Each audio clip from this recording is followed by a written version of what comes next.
In this video, I'm going to show you a step-by-step guide on exactly how I was able to fix Borderlands 4 crashing on Steam. So if you're also having that exact same problem and you want to be able to fix this, well then this video is going to be perfect for you. So actually what I did is that I firstly went into Steam, I clicked on library, and then on all here I found Borderlands 4, of course.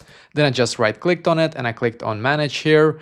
I clicked on properties first here, and then you're going to click on installed files right here, and you need to make sure that you verify integrity of game files right here, and it's going to take you probably a couple of minutes to completely verify them, just so you know. And when it's done, you're going to go back here, right click on Borderlands once again, click on manage, click on browse local files here, and then you're going to right click on Borderlands 4 here, click on show more options.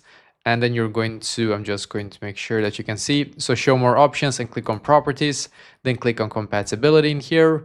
And then you're going to click on run this program as an administrator, apply, and then okay.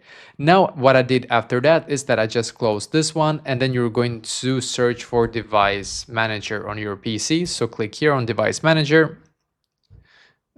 Just going to see here, and then you're going to click on display adapters, and then you're going to see exactly what kind of graphics card you have. So for example, this one, right click on it, click on update driver. So most likely you will need to actually copy the name of your driver here, graphics driver, and then go into Google and search for that specific name. So I have this one also here, by the way. So I have to search for the exact name of it on Google, and then also search for update after the name.